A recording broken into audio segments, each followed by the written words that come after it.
निताय गौर हरि बोल।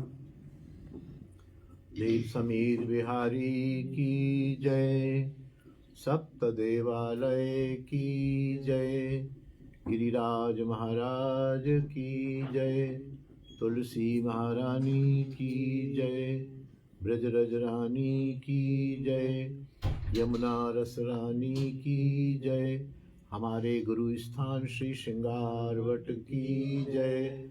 पूज्य दादाजी पिताजी एवं उनके गुरुदेव पूज्य श्री प्रभुपाद देवकी नंदन गोस्वामी पाद की जय। समस्त वैष्णव वृंद की जय।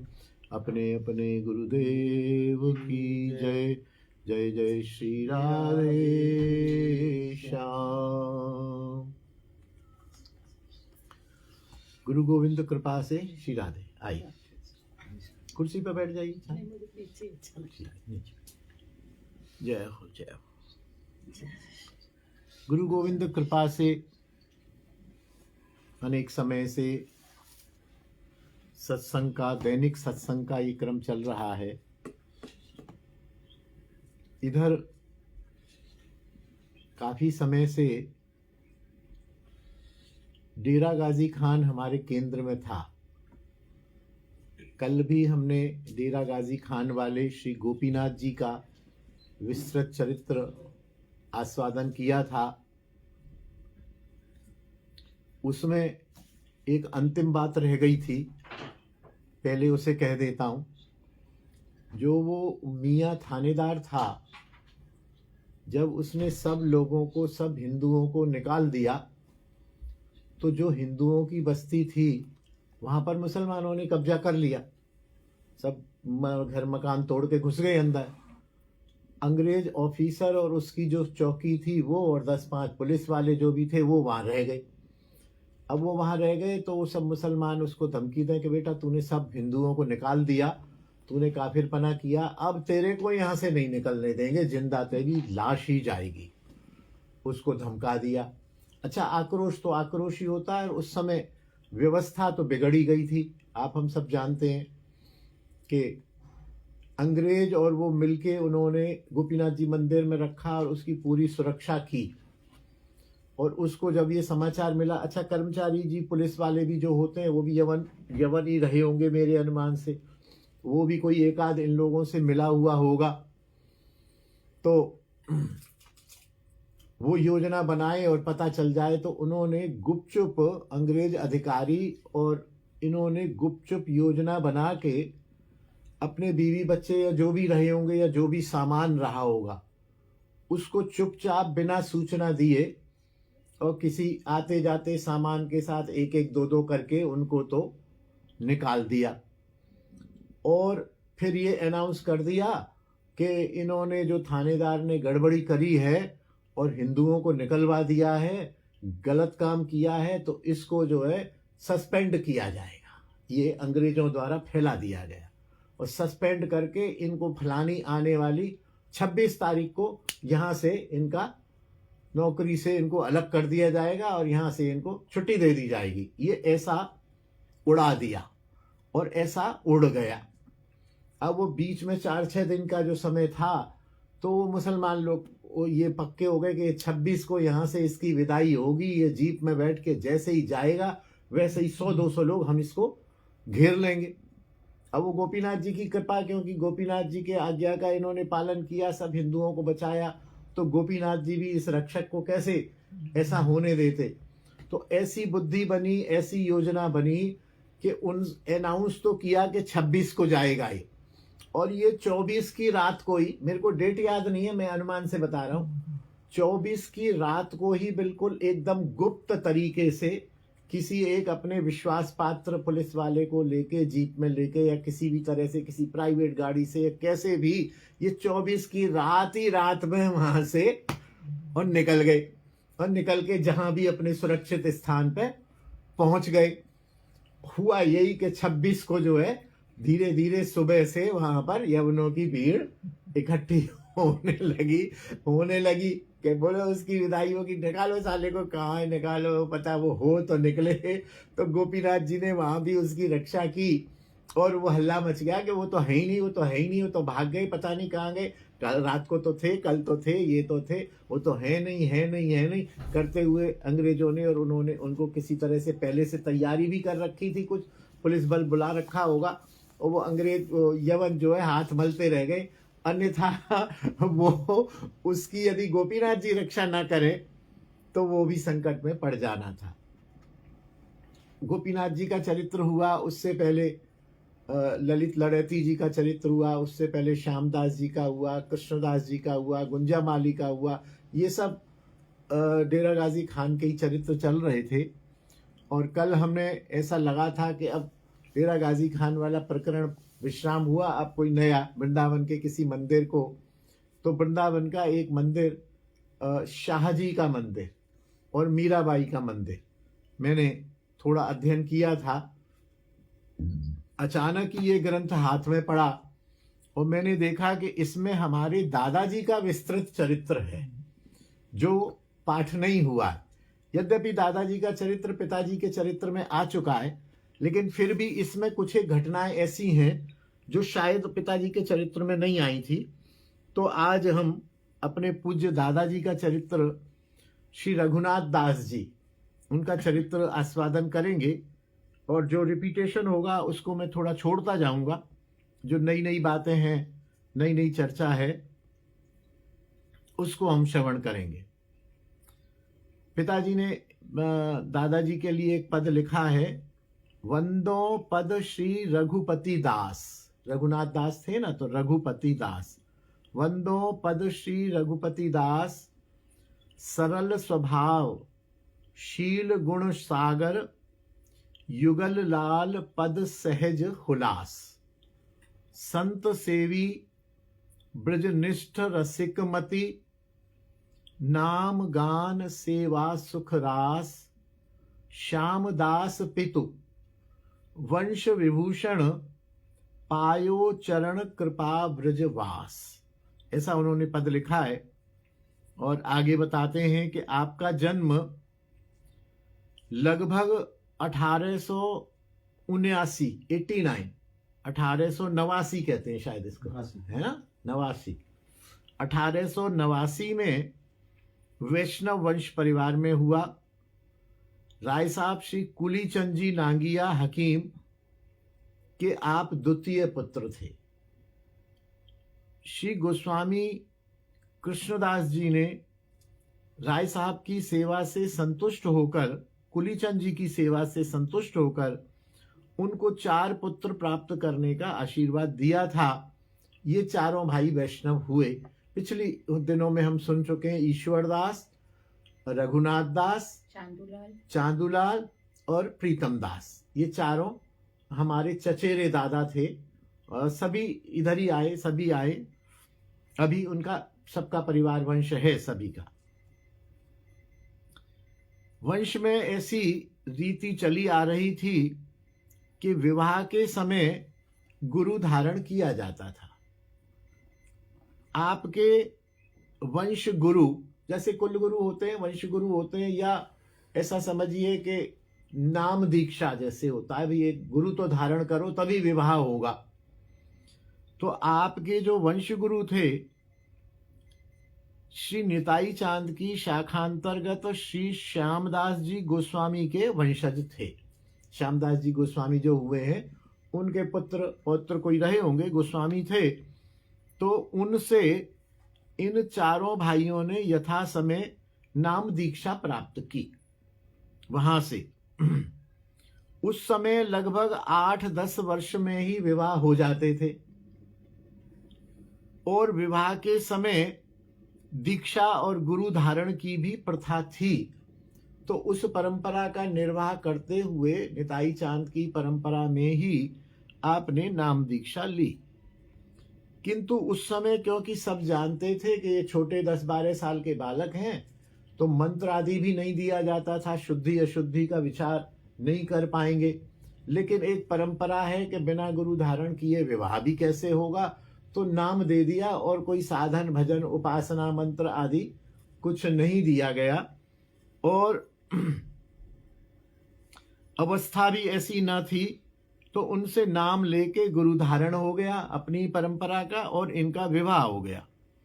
बाद में फिर आपने श्रृंगार वटस्थ गोस्वामी प्रभुपाद श्री देवकीनंदन जी महाराज से पुनः मंत्र दीक्षा आदि प्राप्त की। मंत्र दीक्षा, पिताजी और हमारे दादाजी दोनों गुरु भाई थे और संभवतः पिताजी ने पहले दीक्षा ली, दादाजी ने बाद में ली, ऐसा अनुमान है मेरे को।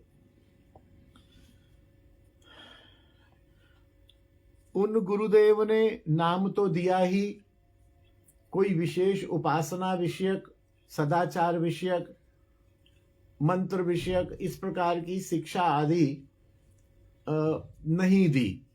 विवाह हो गया और विवाह के पश्चात आपको अपने ही वंश के एक महत्पुरुष स्वामी इंद्रभानु जी, जो हमारे कुलगुरु हैं, स्वामी जी जिनका चरित्र परसों हमने किया था, तो वो इनके हमारे दादाजी के चाचा दादा लगते थे। दादाजी के पिताजी कुलीचंद जी और कुलीचंद जी के चाचा के लड़के थे स्वामी इंद्रभानु जी। उनका संग प्राप्त हो गया था और आप उन्हें शिक्षा गुरु या कुल गुरु के रूप में प्राणों से भी अधिक सम्मान करते थे, उनकी सेवा करते थे। आपका बहुत बड़ा परिवार था, लेकिन आपके परिवारी जनों में से अधिकतर स्वामी जी के स्वरूप को पहचान न सके, अपने वो चाचा दादा रूप में ही उनको मानते रहे, जैसे घर का जोगी जोगना वाली है। लेकिन दादाजी ने उनके स्वरूप को किसी प्रकार पहचान लिया कि ये पहुंचे हुए संत हैं और स्वामी जी ने भी आपके प्रति विशेष स्नेह प्रदर्शन किया और इनको अपनाया। परिवार में कोई भी न तो उनकी ओर उतना आकृष्ट हुआ, न स्वामी जी ने अन्य परिवारी जनों को उतना अपनाया। एक फारसी की कहावत है, कुनद हम जिन्स परवाज, कबूतर बाज बाज। इसका अर्थ है सजातीय पक्षी एक साथ उड़ा करते हैं। आप कभी आसमान में देखेंगे तो ऐसा नहीं कि 4-5 कबूतर हो, 2-3 सफेद हो, 2 चिड़िया हो, 2-4 ना, सफेद कबूतर होंगे तो सफेद ही कबूतर उड़ेंगे, कौवे उड़ेंगे तो सब कौवे उड़ेंगे। तो सजातीय पक्षी एक साथ उड़ते हैं, कबूतर कबूतरों के साथ उड़ते हैं, बाज बाजों के साथ उड़ते हैं, ये इसका अर्थ है। इनका सहज सरल स्वभाव था, संसार में अनासक्ति थी और परमार्थ पद में बालपन से ही रुचि थी। गुरु शास्त्र वचनों में पूर्ण विश्वास था और उनके रहस्यों को समझने की तीव्र बुद्धि भी इनमें थी। और लेखक का सौभाग्य है कि आप मुझे पिता के रूप में प्राप्त हुए। पिताजी लिख रहे हैं कि मेरा ये सौभाग्य है कि ऐसे भाग्यवान, ऐसे संत, ऐसे वैष्णव मुझे पिता के रूप में प्राप्त हुए। पुराना डेरा गाजी खान जब सिंधु नदी में डूब गया तो स्वामी जी कोटअद्दू गांव में आकर रहे, ऐसा अभी हमने सुना पिछले दिनों में। हमारे दादाजी की भी स्वामी जी में ऐसी श्रद्धा कि वो भी कोटअद्दू गांव में स्वामी जी की सेवा के लिए उन्हीं के साथ आके रहने लग गए, अपना घर बार छोड़ के, या आते जाते होंगे जैसा भी रहा। क्योंकि स्वामी जी के बिना, स्वामी जी की सेवा के बिना, स्वामी जी के दर्शन सत्संग के बिना आपको जीवन बेकार लगता था। तो आप भी उनके साथ कोटअद्दू चले गए और कोटअद्दू में उनके साथ रहे आए। धीरे धीरे बड़े भाई एवं पारिवारिक जन भी कोटअद्दू में आकर बस गए, कोटअद्दू में बसे रहे। श्री स्वामी जी ने दंपति विलास, किशोरी करुणा कटाक्ष तथा रास पंचाध्यायी नामक 3 रचनाएं तो डेरा गाजी खान में लिथो प्रेस से छपवा ली थी। डेरा गाजी खान में कोई लिथो प्रेस होती थी तो उससे छपवा ली थी। अब उन्होंने श्री अद्वैतामृत वर्षिणी तथा सनातन धर्म रक्षा व्याख्यान माला, ये 2 ग्रंथ, और कोटद्दू में एकांत था, लोगों का आना जाना कम था, शांति थी, तो ये 2 ग्रंथ उन्होंने लिख लिए। और लिखने के बाद इनके छपने का जब नंबर आया तो डेरा गाजी खान तो उजड़ गया था, कोटद्दू में कोई प्रेस व्रेस होगी नहीं। तो इन्होंने दादाजी से कहा कि रघुनाथ दास ऐसा करो, तुम वृंदावन मथुरा आते जाते रहते हो, ये मेरे 2 ग्रंथ ले जाओ और इनको मथुरा में हिंदी में अच्छी छपाई हो जाती है तो मथुरा में आप इनको छपवा कर लाओ। उस समय पंजाब में हिंदी के प्रिंटिंग प्रेस नहीं थे तो लिथो प्रेस थे, जिनकी क्वालिटी और वो सब अच्छी नहीं थी, बहुत महंगे थे। ऐसा भी कहा कि रघुनाथ दास, इसमें तुम्हें कुछ कष्ट भी आ सकता है, लेकिन यह ठाकुर जी की सेवा है, इसको तुम्हें निष्ठा पूर्वक करके करवा के लाना ही है मथुरा से, चाहे कितनी परेशानी आए। और मैं जानता हूं कि तुम्हारे सिवा न तो इस विषय को कोई समझता है, क्योंकि दादाजी विषय समझते थे, प्रूफ वगैरह देखना करना, कोई दिखता नहीं है, इसलिए थोड़ा कष्ट भी हो तो इसको भगवान की सेवा समझ के इस काम को तुमने करा के मेरे ऊपर एहसान करना है, इसको तू चेष्टा पूर्वक करा के आना। दादाजी ने भी कहा कि बिल्कुल स्वामी जी, आपकी कृपा से मैं तन मन प्राण से इस कार्य को करा के लाऊंगा। आपने अपने बड़े भाई साहब ईश्वरदास जी, ये दूसरे नंबर के थे, तो बड़े भाई साहब से आज्ञा मांगी और हमारी दादी से कहा कि ऐसे ऐसे स्वामी जी ने कहा है, मैं मथुरा जा रहा हूं और मथुरा में कुछ दिन रहूंगा और ये पुस्तकें छपा के लेकर आऊंगा, 1-2 महीने लग सकते हैं। दोनों ने अनमने से उनको आज्ञा दे दी। स्वामी जी का कार्य था और वो ये भी जानते थे कि हम मना भी करेंगे तो इसने मानना तो है नहीं, जा भैया जाओ। स्वामी जी का कार्य समझकर वे मना भी न कर सके।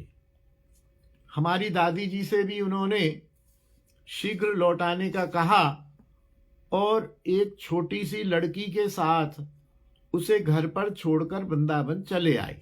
तब तक छोटी लड़की का मतलब उनकी बेटी, हमारी दादी की हमारी कोई बुआ हो गई होगी, 1-2 बुआ होंगी शायद।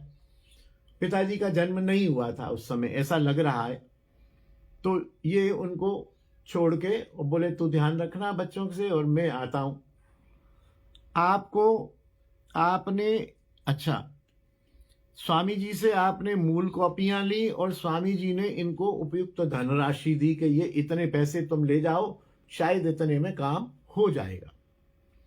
आपने अपना निवास रखा वृंदावन में और छपाई का काम किया श्री राधारमण प्रेस, शीतला घाटी, मथुरा में। और उनसे एक जैसे एग्रीमेंट सा होता है वो एग्रीमेंट कर लिया, सब रेट वेट तय कर लिए, क्योंकि प्रेस का काम मैं जानता हूं कि टेलर मेड काम होता है, ऐसा कोई रेडीमेड चीज तो है नहीं कि ये शीशी उठाई और आपको दे दी। वो तो ऐसा काम होता है कि कैसा छपेगा, क्या साइज रहेगा, कितना मोटा टाइप रहेगा, कितना कागज रहेगा, आगे पीछे छपेगा, कितने बड़े रहेंगे, बाइंडिंग कैसी होगी, रंगीन छपेगा, बिना रंगीन छपेगा, पट्टे की जिल्द होगी नहीं होगी, सिलाई कैसी होगी, क्योंकि 10 तरह की वैरायटी होती है। तो वो सब एक बार हम भी करते हैं, आज भी करते हैं कि एक एक चीज को, कोई कहता है काले में छापो, कोई कहता है हमारा लाल में छापो, कोई कहता है इसमें बॉर्डर होना चाहिए, कोई कहता है ये साइज बड़ा है, छोटा हो, ऐसा हो। तो बहुत सारे इंस्ट्रक्शंस होते हैं, बाद में भ्रम ना हो तो एक एग्रीमेंट कर लिया। इनके पास अपना पैसा अधिक न था और बड़े भाई साहब आदि ने भी इनको खर्चे के लिए कोई पैसा नहीं दिया था। थोड़ा बहुत जो इनके पास संग्रह था ये वो उसे लेके मथुरा आ गए। स्वामी जी का जो पैसा था वह तो ग्रंथ के लिए ही था, उसे इन्होंने एक भी पैसा अपने खाने पीने रहने में खर्च करने का कोई औचित्य था ही नहीं, न इन्होंने किया। अवस्था यह हो गई कि जो ये धन लाए थे प्रेस के काम में समय लगा और वो धन धीरे धीरे कम होता गया। एक रोटी बेजर की सवे बनाते सुबह, स्वयं पाकी थे, स्वयं जहां कहीं आश्रम में कहीं रुके होंगे तो वहां उस समय भंडारे तो चलते नहीं थे कि कहीं भी खा लो कहीं भी सो लो। तो एक बेजर की रोटी सवेरे बनाते, आधी सवेरे खा लेते और आधी बांध कर पैदल मथुरा जाते, क्योंकि मथुरा जाने के लिए जो 2 पैसे 4 पैसे लगते थे वो भी शायद नहीं थे। मथुरा प्रेस में जाते, दिन भर प्रेस में रहते और संध्या को पैदल चलकर, शीतला घाटी मेरे ख्याल चौक के आसपास कहीं है, संध्या को पैदल चलकर ही वापस वृंदावन आ जाते। यहां वृंदावन में रात्रि में संध्या को रास दर्शन करते, मंदिरों में दर्शन करते, रात्रि को कभी भी मथुरा में नहीं रहते थे क्योंकि धाम में इनकी अटूट निष्ठा थी।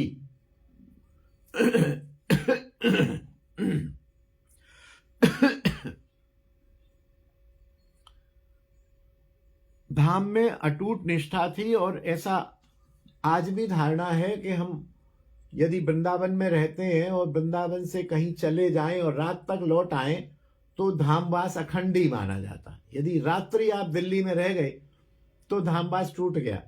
अगर आप दिल्ली गए, घूम फिर के रात में यहाँ आ गए तो आपका धामवास माना जाएगा। तो रात्रि में धामवास वृंदावन में ही रहते थे। उस समय केवल 3 पैसे रेल का टिकट था मथुरा जाने का, 3 पैसे जाने के, 3 पैसे आने के, 6 पैसे भी इनके पास अतिरिक्त नहीं थे। इसलिए उस पैसे को बचाने के लिए, क्योंकि भोजन तो करना ही है, तो उसको बचाने के लिए आप पैदल जाते और गुरु के धन को ये किराए में या भोजन में खर्च करने के लिए किसी भी कीमत को तैयार नहीं थे। चाहे देखा जाए तो दादाजी कोई अपने घूमने को तो आए नहीं थे कि जैसे आप दिल्ली जा रहे हो अपने काम से और मैंने कोई काम बता दिया तो बात अलग है, लेकिन मैंने अपने काम से ही आपको दिल्ली भेजा, जाओ साहब, भाई साहब ये दिल्ली जाओ, ये मेरा काम करके आओ। तो कायदा तो ये कहता है कि घर से चलते ही खाने का, पीने का, गाड़ी का, टिकट का सब खर्चा मेरा ही होना चाहिए। लेकिन वो जानते थे कि गुरुदेव का भी जो पैसा है स्वामी जी का, वो भी बड़ा सूक्ष्म, 19 रुपए उनको पेंशन आती थी। बड़ा सूक्ष्म विचार करते हुए उन्होंने एक भी पैसा उनका खर्च नहीं किया। ये तो परीक्षा की घड़ी थी। इसके अलावा एक और कड़ी परीक्षा की घड़ी भगवान ने ली। जर्मन और भारत की कोई लड़ाई छिड़ गई, जाने किसी की छिड़ गई होगी। कागज उस समय भारत में जर्मन से ही आता था। प्रेस वाले ने ये कह दिया कागज के दाम बढ़ गए हैं, अब वो एग्रीमेंट रिवाइज होगा तब मैं आगे काम करूंगा, आधा काम हो चुका है आपका, अब आगे आपके ये रेट लगेंगे। यद्यपि वो एग्रीमेंट के हिसाब से पिछले दामों पर काम करने को पाबंद था। आप भी जिद पर अड़ गए कि नहीं, तुम्हारा हमारा एग्रीमेंट है, युद्ध छिड़ गया चाहे कुछ हो गया, इससे हमें क्या है, तेरे को लाभ हो चाहे हानि हो, हम बढ़ाकर नहीं देंगे। हुआ यह कि छपाई का कार्य रुक गया। इधर सेवा पूरी करके आने की जो प्रतिज्ञा थी वह भंग होती लगी, क्योंकि स्वामी जी ने भी संकेत दिया था थोड़ा तेरे को कष्ट होगा, क्योंकि वो अंतर्यामी थे। संभव था, बोले इसमें दिक्कत होगी, परेशानी होगी, तू ही करा सकता है, तू ही इस काम को करा के लाना। आप देश को भी लौटने को तैयार ना हुए, बोले ठीक है जब तक ग्रंथ नहीं छपेगा मैं ही पड़ा हुआ हूं। श्री गुरु महाराज को सब हाल इन्होंने पत्र द्वारा लिखा। कि गुरुदेव स्वामी जी ऐसे ऐसे संकट है और ऐसे ऐसे मेरे धन की स्थिति है, ऐसे ऐसे दिक्कत है। उन्होंने लिखा कि तुम्हारे वहां बैठे रहने से क्या होगा, जैसे भी हो तुम समझदार हो, जैसे भी हो समाधान करके प्रेस वाले से कुछ करके, कुछ कम ज्यादा छपा के, कैसे भी करके तुम इस काम को पूरा करो और जल्दी आओ। आप वहां रुके रहने से कुछ नहीं होगा और यहां भी तुम्हारे घर में चिंता हो रही है, समय बहुत अधिक लगेगा, गृहस्थ हो, पत्नी है, बच्ची है तुम्हारे घर में। आप एक ही वस्त्र में आधी रोटी बेजर की खाकर 1 साल भर ब्रजवास करते रहे, 1 साल, और एक अकिंचन साधु की तरह ही रहते। एक वस्त्र ओढ़ा, बस आधी बेजर की रोटी खाई, पैदल घूमे, दर्शन किए, प्रेस का काम कराया, लेकिन मधुकरी नहीं मांगी क्योंकि विरक्त वेश नहीं था। कहीं से भी मांग के रोटी नहीं खाई। अकिंचन मधुकरी वर्जित साधु थे, ऐसा लिखा है।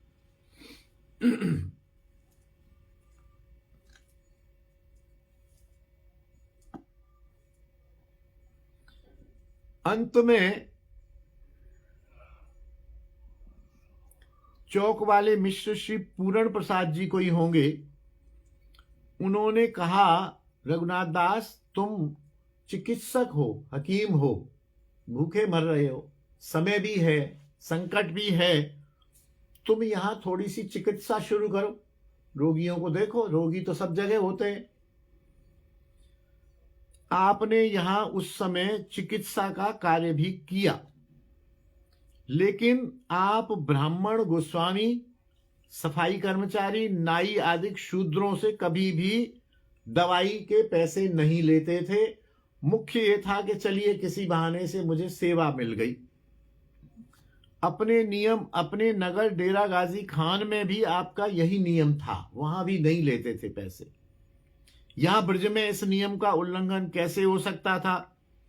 और फिर यहां तो वृंदावन में तो पूरे ब्राह्मण और गुसाई, और था कौन? सभी ब्राह्मण, गुसाई, नाई, हरिजन यही थे। फिर भी जो कुछ राशि आती, क्योंकि जो मैंने देखा है, आयुर्वेद की बात तो नहीं जानता हूं, लेकिन यूनानी और जड़ी बूटियों से जो दवाई बनती है, और ये एलोपैथिक दवाइयां भी जो बनती हैं, इनमें जो दवाइयों की कॉस्ट आती है वो बहुत कम आती है। आप समझिए कि अगर 10 रुपए की जड़ी बूटियां आई तो उनको मिला मुलू के कम से कम 500 रुपए की या बहुत बहुत ज्यादा दवाई बन जाती है, और वो भी इतनी सस्ती कि सहज में। तो जड़ी बूटियां ले आते होंगे और दवाई देते होंगे, फिर भी कुछ ना कुछ बच जाता था। भजन नियम अक्षुण चलता, ब्रज भूमि का प्रभाव, महत पुरुषों का संग, रास दर्शन, ठाकुर देवालयों के नित्य दर्शन, निरपराध भजन का बढ़ना स्वाभाविक था। निरपराध भजन के लिए वे यह वचन दोहराया करते थे, दूर होवे न बद अमली। उर्दू है, दूर होवे न बद अमली, तो इबादत क्या बनाती है, पड़ा मुर्दार कुएं में निकाले डालो पानी को। मतलब वही है, बदअमली, बदनीयत, असत्संग, असत्संग, दुराचार, दुसंग, दूषित भोजन, दूषित, ये 2 शब्द वाले जो है ना, असत वाला यदि दूर ना हो तो इबादत क्या बनाएगी। इधर से तो माला करे जाओ, इधर से अभक्ष खाए जाओ, इधर से राग, क्रोध, द्वेष, मोह, माया में फंसे रहो, तो इबादत करेगी क्या? है तो ऊपर से जैसे पानी भर रहा है टंकी में और नीचे से नल खुला हुआ है, टंकी तो भर नहीं पाएगी कभी। पड़ा मुर्दार कुएं में, मान लो कोई बिल्ली या कुत्ता पड़ा हो और उसको तो निकाले नहीं हम, और बोले भाई बदबू आ रही है, बोले इसका पानी बदल दो, इसमें 100-200 पानी बाल्टी निकाल दो, ऊपर ऊपर से बदबू वाला पानी निकल जाएगा, फिर ताजा पानी आएगा। ऐसा नहीं होगा, तुम तुरंत उस बदबू वाले मरे हुए कुत्ते या बिल्ली को निकाल दो तो बदबू अपने आप चली जाएगी। आपकी प्रकृति सदा से सौम्य थी, मनोवृत्ति और भी शांत और स्थिर हो गई। धाम का वास करते, रासलीला देखते, संतों का संग करते, और भालो ना खाई वो, भालो ना पैर वो, तो किस्मत ही दे दिया। एक वस्त्र न खाने को बेजर की रोटी। और बेजर भी मेरे ख्याल से, मुझे नहीं मालूम, कि शायद सबसे सस्ता अनाज होता है। गेहूं तो महंगा होता है, बाजरे की बेजर पता नहीं क्या क्या स्थिति रही होगी। तो वो तो भालो न खाई वो हो गया, और भालो न पैर वो हो गया, और दिन भर सत्संग हो गया। प्रेस में भी गए तो प्रेस में गुरुदेव की पुस्तक की बातचीत। कुल मिला के इस विलंब को भी आपने एक वरदान समझा, कभी उद्विग्न नहीं हुए, परेशान नहीं हुए। क्योंकि पत्र वत्र तो साल भर तो बहुत होता है, मेरे को लगा महीने 2 महीने का होगा, तो पत्र वत्र तो आते जाते होंगे, लेकिन कभी भी इनके ऐसा नहीं लगा कि मैं कहाँ आके फंस गया। अब इधर की सुनिए। घर से चले आने के बाद बड़े भाई साहब जोड़ दर्द से बीमार पड़ गए, और आपकी माता जी की आंखें, मतलब हमारी परदादी की आंखें खराब हो गई। परिवार का बोझ बड़े भाई पर था या इन पर था, 2 ही थे।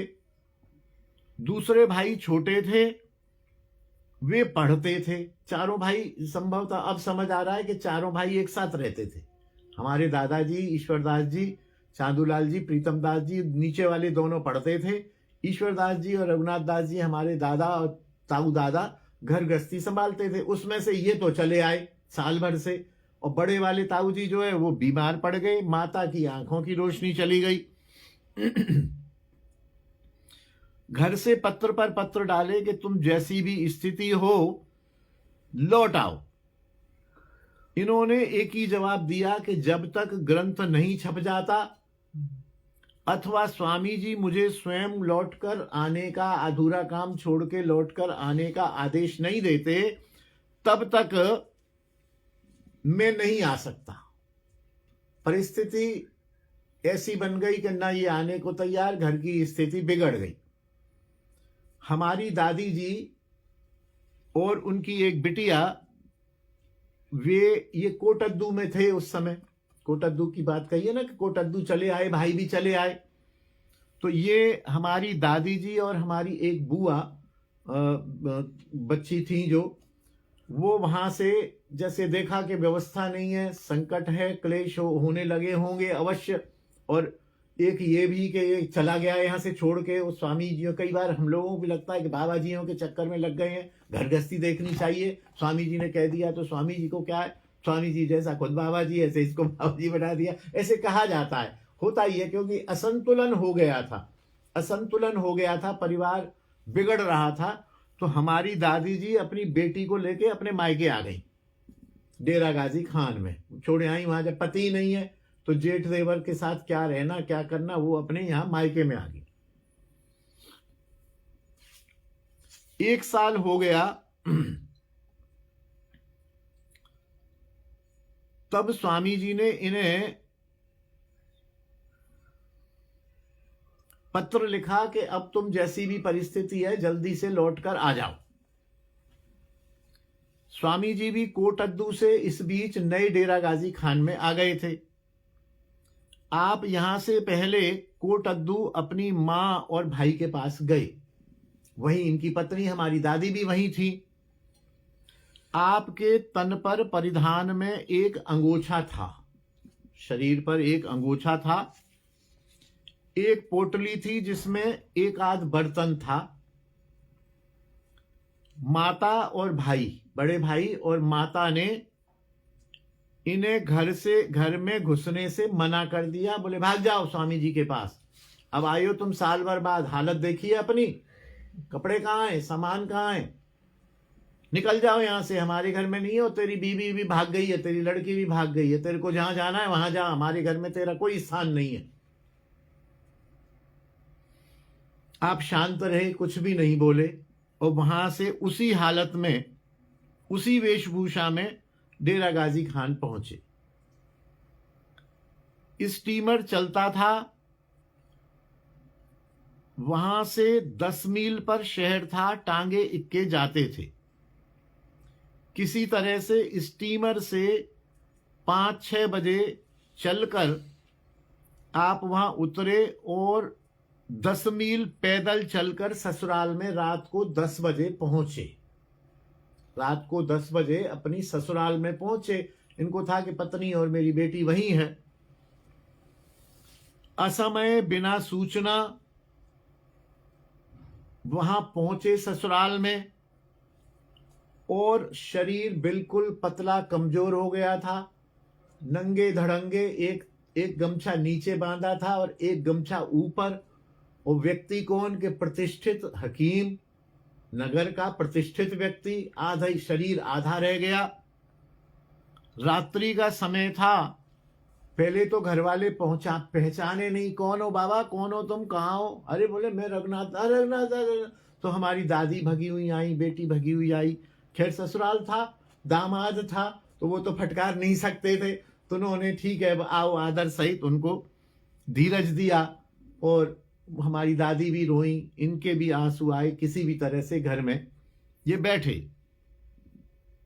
रात्रि को प्रसाद वगैरह पाया, सो गए। सवेरा होते ही आप स्वामी जी के चरणों में पहुंचे, प्रणाम किया, सारा वृत्तांत सुनाया। स्वामी जी ऐसे ऐसे हुआ।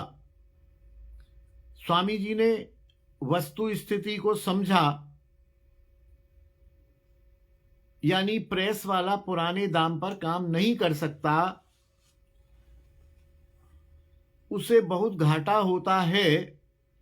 यह जानकर स्वामी जी ने बढ़े हुए दाम मथुरा भेजे।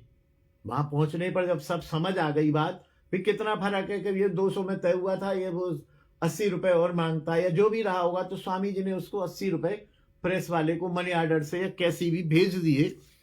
और मथुरा की प्रेस वाले ने स्वयं सारा काम पूरा करके पुस्तकें भेज दी रेल द्वारा। पिताजी दादाजी तो आ गए, वहीं छोड़ा है सब, जो पैसा था तो स्वामी जी ने उसको सहजता में लिया। बोले भाई ठीक है, अब उनकी तो दिक्कत थी कि पैसा नहीं है, तो जो भी था कम्युनिकेशन इतना था नहीं, चिट्ठी एक आती होगी 15 दिन में, महीने में पहुंचती होगी। स्वामी जी ने पैसा भेजा, उसने जो है पुस्तकें भेज दी। पुस्तक छापते समय प्रेस वाले ने एक गड़बड़ी करी कि उसने 500 पुस्तक छापने का ऑर्डर था, तो 500 पुस्तक एक्स्ट्रा छाप ली। मथुरा के प्रेसों में शिकायत आज भी है, पहले से है। आप कोई ग्रंथ छपाओ, उसका डुप्लीकेट ग्रंथ तीसरे दिन छप जाता है। इसीलिए मथुरा में जो प्रेस इंडस्ट्री थी, वो जब हमारी प्रेस लगी थी ऐसे 80-85 में, मतलब यूपी की क्या इंडिया की टॉप इंडस्ट्री में आती थी प्रेस इंडस्ट्री। यूपी की तो टॉप थी ही थी, लेकिन बस यही था कि वहां आपने यदि अपने लेबल छपने को दिए तो वो लेबल डुप्लीकेट वहां मिलने लग जाएंगे, ऐसा प्रेस का रहा वहां। तो इस प्रेस वाले ने भी 500 प्रतियां अधिक छाप ली अपने खर्च पर, क्योंकि खर्च में लागत आई 3 रुपए, ग्रंथ बिकेगा 5 का। तो उसने ये सोचा कि वह इन प्रतियों को बेचकर कुछ पैसा कमा लेगा, लेकिन क्योंकि ये एक बेईमानी का काम था, इसके विपरीत हुआ।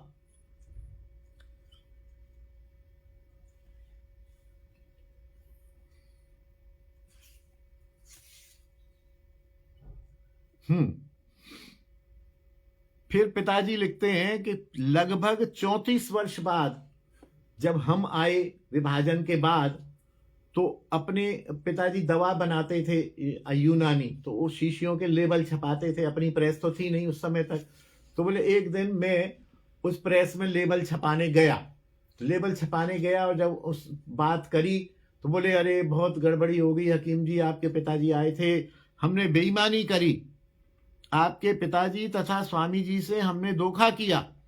उस दिन से मेरी प्रेस का काम ठप होता गया और वो पुस्तकें भी बिकी नहीं। 150 पुस्तकें बिकी हैं, वो सारी पुस्तकें पड़ी हुई हैं, मैंने कुछ रद्दी में बेची हैं, कुछ पड़ी हैं, हम तो भूखे मरने की हालत में पहुंच गए। तो पिताजी ने कहा ठीक है, कितनी पुस्तकें हैं तेरे पास, ला मेरे को ही दे दे रद्दी में, या जैसे तैसे करके पिताजी वहां से उसको पैसे दे के वो सारी पुस्तकें उठा लाए।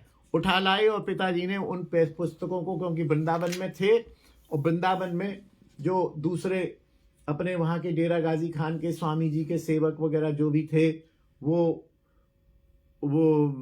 आते जाते थे, तो उनको वो बांट देते थे, भाई ये ऐसे ऐसे ये पुस्तक है। तो ऐसे वो पुस्तकें उठा लाए। इधर स्वामी जी पिताजी की ऐसी सेवा से, वचन पालन निष्ठा से अति प्रसन्न हुए और पीठ पर हाथ फेरते हुए कहा, रघुनाथ दास, तूने जो सेवा की है ठाकुर जी की और मेरी, जा, तेरे सब मनोरथ पूर्ण होंगे, तेरे घर में किसी भी प्रकार की कोई कमी नहीं रहेगी और ब्रज के सेवन से तेरे को ब्रजवास प्राप्त होगा। ये आशीर्वाद उसी समय स्वामी जी ने वहीं दे दिया था। अब तीर्थ यात्रा थी वृंदावन उस समय।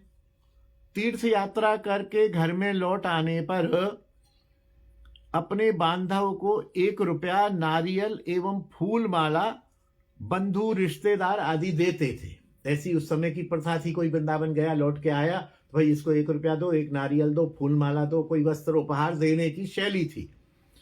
अतः 3 रुपए पिताजी को प्राप्त हुए। 3 जगह से 3 नारियल प्राप्त हुए और उन्होंने 1 रुपए के तो वस्त्र खरीदे अपने कुर्ता पजामा जो भी रहा होगा, धोती, और 1 रुपए में दुकान का वो जो जड़ी बूटियां खरीदी। दोबारा से जीवन शुरू करना था, साल सवा साल कम नहीं होता है।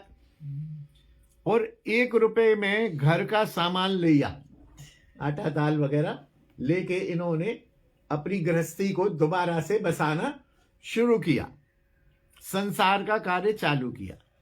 स्वामी जी का आशीर्वाद एवं भगवत कृपा से सब काम बनते चले गए।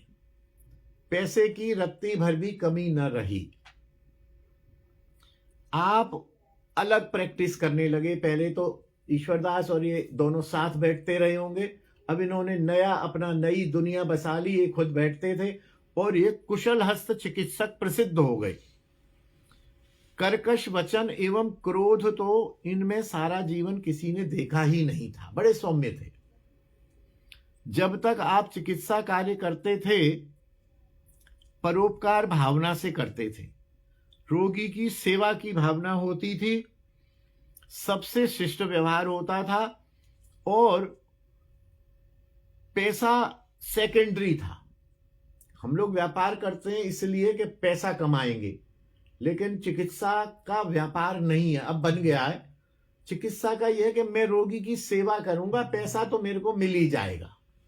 ऐसा ही कथावाचकों का व्यवहार रहना चाहिए और होता था। आपने बुलाया, मैं आऊंगा, कथा करूंगा, मेरा उद्देश्य कथा करके आपको भगवत स्मरण कराना है। दक्षिणा आप 1000 दे दो तो ठीक है, 10 दे दो तो ठीक है, 5000 दे दो तो ठीक है, वो तो मिलेगा मिलेगा। पैसे पर केंद्र नहीं होता था। कथा कैसी हुई? कथा बढ़िया हुई। तो ऐसा ही इनका उद्देश्य वहां रहा। शाम को दीपक जलने से पहले ही दुकान बंद कर देते थे और स्वामी जी के सत्संग में जाने का नियम था। स्वामी जी के सत्संग में जाते और दिन में भी जैसे हेल्दी सीजन होता है तो एक चक्कर स्वामी जी के पास लगा आते थे। एक दिन रात्रि को स्वामी जी ने स्वप्न देखा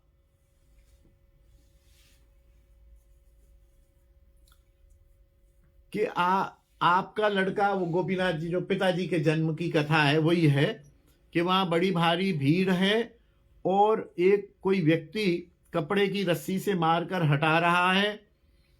नित्य असंख्य दर्शनार्थी वहां होते थे। सारे नर नारी स्वामी जी में शिक्षा गुरु एवं एक संत की भावना रखते थे। एक दिन नित्य की भांति एक वृद्धा नारी गोविंद लाल की माता स्वामी जी के दर्शन को गई। उन्होंने अपना स्वप्न सुनाया कि ये ऐसे ऐसे रघुनाथ दास का लड़का वहां था और उसको कोई मार रहा है। तो उस गोविंद लाल की माता ने कहा, स्वामी जी, रघुनाथ का तो कोई लड़का ही नहीं है, उसकी 2 लड़कियां हैं, पुत्र एक आध हुआ, मर गए या कोई पता नहीं, उसके कोई पुत्र नहीं है। स्वामी जी बोले, पता नहीं, मैंने तो स्वप्न देखा, तेरे को बता दिया। दैव योग से पिताजी भी रोगी देखते हुए स्वामी जी के मोहल्ले से निकले। आप भी उनका दर्शन करने चले गए। प्रणाम करते ही स्वामी जी ने पूछा, तेरा कोई पुत्र नहीं है रघुनाथ दास? हमने तो उसे गोपीनाथ जी के मंदिर में दर्शन करते देखा है। संकोचवश पिताजी, हमारे दादाजी बोले, आपकी कृपा है, ऐसी कोई कामना भी नहीं। स्वामी जी बोले तो फिर संसार क्यों कर रहे हो, कामना नहीं है तो? स्वामी जी ने पूछा, पिताजी अवाक रह गए। 2 दिन बाद समय पाकर मेरी माताजी से बोले, तू नृसिंह चतुर्दशी का व्रत किया कर। उसके बाद ही यथा समय इस अधम लेखक यानी हमारे पिताजी का जन्म हुआ और माताजी सदा नृसिंह चतुर्दशी का व्रत करती रही। अरे भैया ये तो बहुत बड़ा है, हैं? वही शाबाश है। तो इसको थोड़ा सा और करके आज आधा विश्राम देते हैं, तो 5-7 पेज और हैं। शॉर्ट करने का क्या फायदा? हाँ। इसके बाद वो ये एक प्रसंग है, गोपीनाथ जी ने रेल से रक्षा की। ये प्रसंग कई बार आ चुका है।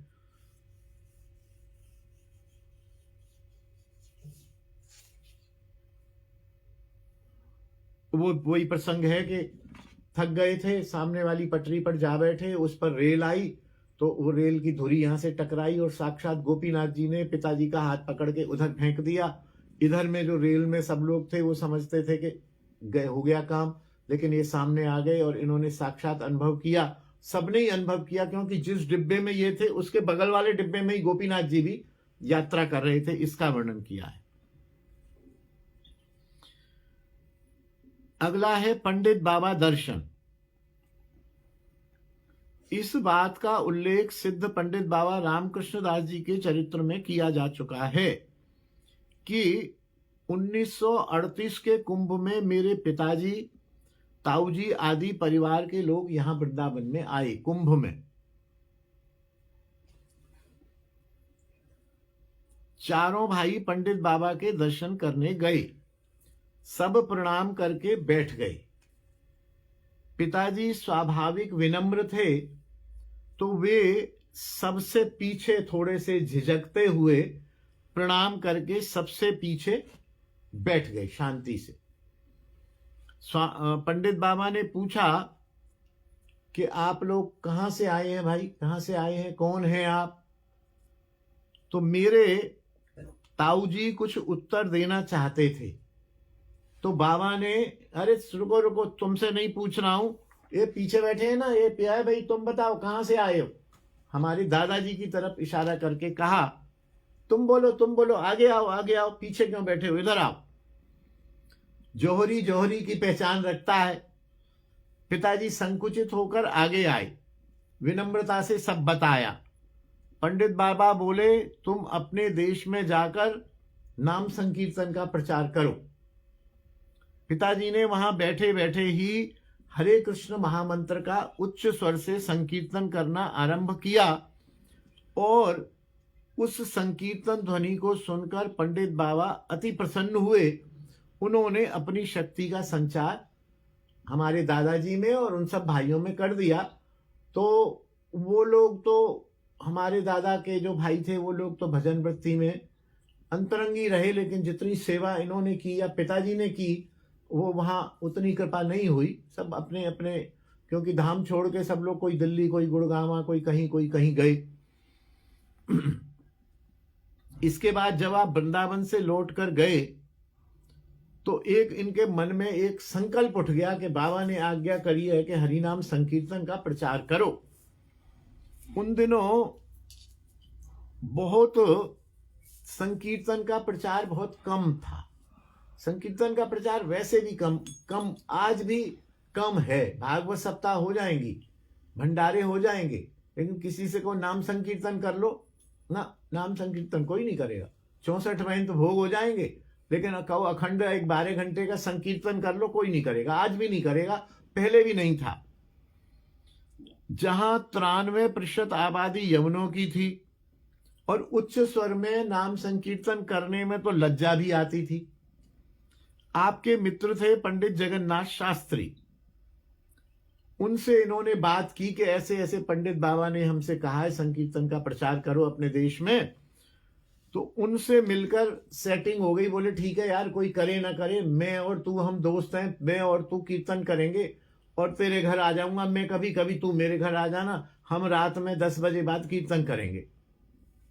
बंद कमरे में ये दोनों मिलके, मित्र मिलके कीर्तन का अभ्यास करते। अब तू बोल स्वर आदि जैसे सेट करना, अभ्यास करने लगे, यह सोचकर कि पहले हम स्वयं संकीर्तन करना सीखें और उसमें रस भी आए, स्वर भी आए, रुचि भी आए, तब दूसरे को कहें। पंडित बाबा की कृपा शक्ति इनमें संचारित थी। थोड़े ही समय में रात को 10 बजे ही वहां पर एक एक दो दो करके लोग आने लगे, और कुछ ऐसे भी लोग आए जो संगीत आदि, संकीर्तन आदि को थोड़ा बहुत जानते थे। तो वो उसी कमरे में जहां 2 लोग थे वहां 2 हुए, 4 हुए, 10 हुए, 20 हुए, और इनकी लज्जा छूट गई। और जोर जोर से फिर तो दिन में, रात में, जहां भी जो कुछ भी होता, फिर संकीर्तन होता। हमारे घर में आज भी ये स्थिति है कि जन्माष्टमी भी होगी ना, तो जन्माष्टमी के पदों का संकीर्तन होगा, पाठ नहीं होगा हमारे यहाँ। कुछ जन्मदिन होगा तो कीर्तन होगा। अभी बिटिया का, उसका मनस्वी का जन्मदिन था, तो एक दिन घर में संकीर्तन हुआ, महिलाओं ने मिलकर संकीर्तन किया। कोई उत्सव भी होगा, राधाष्टमी होगी तो संकीर्तन होगा, अन्नकूट होगा तो इन्हीं खाली भोग लगा दिया, भोग लगेगा और 2.5-3 घंटे संकीर्तन होगा चकाचक। तो संकीर्तन करने लगे। वहीं उन्हीं दिनों में श्री हरिनाम संकीर्तन मंडल की स्थापना भी हो गई। हर एकादशी के दिन 6 घंटे का अखंड नाम संकीर्तन आरंभ हो गया। फिर तो प्रतिदिन सवेरे संध्या हर समय आप लोग नाम बहाना चाहिए, जैसे होता है ना, पीने वाले को पीने का बहाना चाहिए, तो संकीर्तन वाले को ये बोले क्या है, बोले कल बच्चे का जन्म है, तो संकीर्तन कितने बजे, हम सब लोग आएंगे। मंडल बन गया, 10-20 लोग हो गए, ढोलक आ गई, बाजा आ गया, तो कुछ भी कहीं होता। अच्छा, कोई पैसा खर्च नहीं होता था। प्रसाद के मामले में भी पिताजी बताते हैं कि हमारे यहाँ बड़ा एक अनुशासन था कि कभी भी दोना भर भर के संकीर्तन में प्रसाद नहीं बांटा जाता था। 4-6 पेड़े या 4-6 फल जो ठाकुर को भोग लगाए, उसमें से एक पेड़े में से 6 आदमी को निपटा दो, क्योंकि प्रसाद ही एक खर्च का कारण होता है। अच्छा, और प्रसाद ही कहीं ना कहीं सम्मान का इशू भी बनता है कि वर्मा जी के घर कीर्तन हुआ था, उन्होंने तो 2 समोसे, 1 जलेबी, 1 इमरती, 2 केले बांटे थे। अरे यार, अब हम तो यार बड़ी मुश्किल है यार, ये तो 7,500 रुपया लग गया था या 5,500 लग गया था, हम कीर्तन कराएं तो वर्मा जी से गए गुजरे तो है नहीं है, 6,000 रुपया हमें खर्च करने की श्रद्धा नहीं है, और कीर्तन ही मत कर। तो पिताजी कहते थे, हमेशा हमारे घर में भी आज भी होता है, बुधवार को 100 वर्ष से संकीर्तन हो रहा है, वही थोड़ा सा भोग ठाकुर जी को लगेगा, और उसी में से 4 लोग हैं, अगर 4 पीस हैं तो 4 को बांट दिया, 8 हैं तो आधा आधा बांट दो, 12 हैं तो चौथाई कर। मतलब ये नहीं कि भर भर के दोना दिया जाए, वो यहाँ भी मैं इस पक्ष में नहीं रहता हूँ। यहाँ बाहर होता है तो ठीक है, यहाँ पहले में संकीर्तन होते रहे, हमारे यहाँ पिताजी का भी आविर्भाव होता उत्सव में बंधा हुआ है, वहां एक दोने में थोड़े से काले अंगूर, बस वही बटेंगे, और स्पष्ट लिखता हूं कि कोई भोजन की व्यवस्था नहीं है, प्रसाद वितरण होगा, ग्रंथ ले जाओ वो वितरण हो जाएंगे, कैलेंडर ले जाओ, कुछ भी ले जाओ, प्रसाद का बोझ कभी भी। और मैं यहां भी मना करता हूं, लेकिन लोगों की रुचि है, चलो ठीक है, कोई बात नहीं है, मिलजुल के हो जाता है। तो पक्का नियम हो गया, घर घर जाकर शुभ अवसरों पर संकीर्तन का प्रचलन हो गया। स्वामी जी के नित्य लीला प्रवेश के बाद नित्य सत्संग का दायित्व दादाजी ने संभाला। जैसे जैसे हम प्रवचन कर रहे हैं, स्वामी जी करते थे ग्रंथ के आधार पर, स्वामी जी पधार गए तो हमारे दादाजी सत्संग करते थे, क्योंकि उन्होंने अंतिम दिनों में अपने विराजमान होने की स्थिति में ही इन्हें सत्संग में प्रवक्ता के स्थान पर बैठा दिया था। आपने प्रतिदिन सत्संग का सेवन किया, अंधेरी हो, तूफान हो, वर्षा हो, ओले हो, दुख हो, सुख हो, मृत्यु हो, शादी हो, यहां तक कि अपने बेटे बेटियों के विवाह के दिन में भी आपने सत्संग में नागा नहीं किया। गुर्दे में आपके पथरी थी, किडनी में प्रातः पेशाब बंद एवं भयानक दर्द गुर्दे का होता था, किंतु कैसी भी स्थिति होती थी आप सत्संग में अवश्य जाते थे। उस दर्द की अवस्था में भी आप पाठ करते रहते थे, और बाद में सत्संग विश्राम होने के बाद लोगों से कहते थे बड़ा दर्द है, फिर दवा आदि लेते थे, दर्द को सहन करते रहते थे। देह अध्यास इनका मिट चुका था। हम सुना है कि ऑपरेशन हुआ था टांग में, शायद आगे आएगा। कथा पाठ के समय भी ऐसी अवस्था हो जाती थी कि भयानक वर्षा हो रही है, लेकिन आप ग्रंथ उठा के वहां पहुंच जाते थे, भले ही वहां 100 में से 2 व्यक्ति आए या 1 व्यक्ति आए। 1-2 बार 4 बार ऐसा भी हुआ कि आप अकेले पहुंच गए और कोई भी श्रोता नहीं है, कोई भी श्रोता नहीं है। तो उस धर्मशाला में जहां स्थान था वहां एक हनुमान जी थे, तो आप हनुमान जी की तरफ मुख करके हनुमान जी को कथा सुना के और आ जाया करते थे। दूसरे दिन पता चलता था कि कल हमने सुना था। बोले कल क्या? कल बोले मैं तो महावीर जी को सुना गया, उसके आगे का ही प्रसंग सुनाऊंगा। तो इस प्रकार से वे वहां महावीर जी को प्रसंग सुनाकर आ जाते थे। इतना दृढ़ नियम था आपका। सत्संग के बाद भी, जैसे कथा कही, कथा कहने के बाद भी आप 10 मिनट जरूर हरे कृष्ण महामंत्र का संकीर्तन भी करते थे, और यह शैली वहां पर आपने प्रचलित कर दी। अब आगे अभी काफी है, तो प्रभु कृपा से कल का दिन पूरा इसमें हो जाएगा। आगे का प्रसंग कल प्रभु कृपा से श्रवण करेंगे। जय जय श्री राधे, निताई गौर हरि बोल। पूज्य दादाजी पिताजी महाराज की जय, सब संतन की जय, स्वामी जी महाराज की जय, सप्त देवालय की जय, धीर समीर बिहारी की जय, गिरिराज महाराज की जय, तुलसी महारानी की जय, ब्रज रज रानी की जय, यमुना रस रानी की जय, श्रृंगार वट की जय, समस्त वैष्णव वृंद की जय, अपने अपने गुरुदेव की जय। जय जय श्री राधे श्याम, निताई गौर हरि बोल। राधे राधे राधे राधे राधे राधे राधे।